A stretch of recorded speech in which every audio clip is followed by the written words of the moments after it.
কি খবৰ নমস্কাৰ বন্ধুসকল মই গীতৰাজ আৰু আজি মোৰ হাতত কেৱল এটা নিউজে আছে আৰু মই কথা পাতিবলৈ যাই আছো বেহাৰবাৰী আউটপোষ্টৰ বিষয়ে আৰু আপোনালোকক মই কৈ লৈছো ভিডিঅটো আৰম্ভ হোৱাৰ আগতে এই ভিডিঅটোত মই কাৰো মৰ্যাদা হানি কৰিবলৈ চেষ্টা কৰা নাই জাস্ট আপোনালোকৰ আগত কি এটা নিউজে দিবলৈ বিচাৰিছো আৰু ৰাইজে যি মন্তব্য আগবঢ়াইছিল তাক লৈহে মই এই নিউজটো প্ৰস্তুত কৰিছো সো ৰিসেন্টলি বেহাৰবাৰী আউটপোষ্টৰ যদি আপোনালোকে 2083 নম্বৰ এপিসোডটো চাই তেতিয়া হলে যদি তাৰে কমেন্ট সেকশনত কমেন্ট সমূহ চাই তেতিয়া হলে হয়তো গম পাব যে বেহাৰবাৰী আউটপোষ্টৰ বিৰুদ্ধে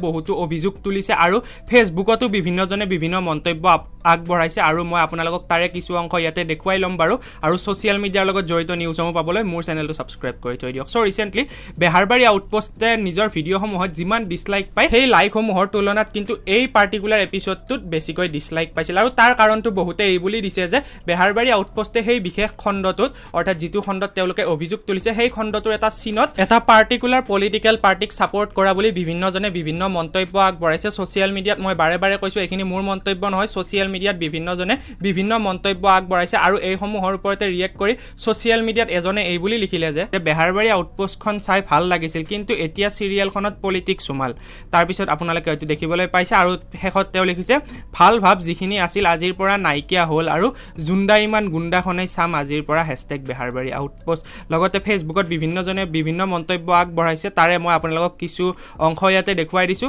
এজনে লিখিছে কালিৰ এপিসোডটোৱে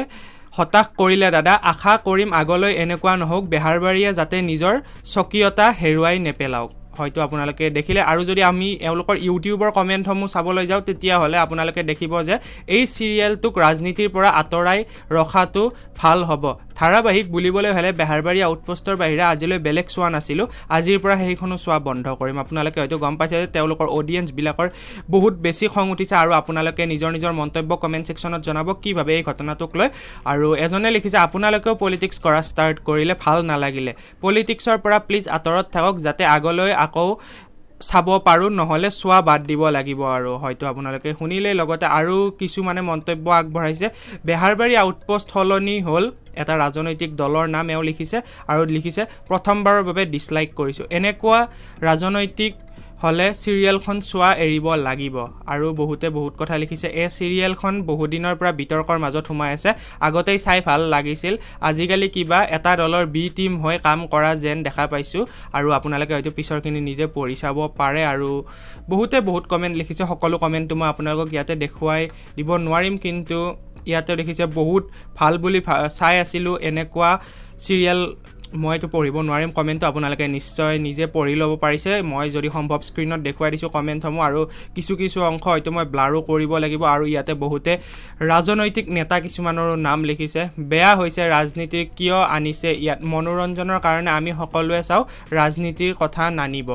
হয়তো আপোনালোকে শুনিলে আৰু বেহাৰবাৰী আউটপোষ্টৰ এটা ক্লিপক লৈ আসলতে এই বিতৰ্কসমূহ সৃষ্টি হৈছে বেহাৰবাৰীয়ে নিজস্ব গৰিমা হেৰুৱাইছে মহা ফটুৱা হৈ গৈছে আপোনালোকৰ মগজু বাদ দি আপোনালোকৰ পলিটিক্যাল পাৰ্টিৰ লগত বিক্ৰী হোৱা সিৰিয়েল অৰ্থাৎ কিছুমানেতো একেবাৰে বেলেগ মন্তব্য কৰিছে সেইসমূহ মই আপোনালোকক ইয়াতে পঢ়ি শুনাব নোৱাৰিম কিয়নো মই চেনেলটোত তেনেকুৱা ধৰণৰ হেড স্প্ৰেড হোৱা কাম নকৰো কিন্তু বহুতে মোক ৰিকুৱেষ্ট কৰি আছিল যে এইটো টপিকৰ ওপৰত ভিডিঅ' বনাব লাগে সেই গতিকে মই ভিডিঅ'টো বনালো আৰু ভিডিঅ'টোৰ শেষতো মই কৈছো মই কাৰো ইয়াতে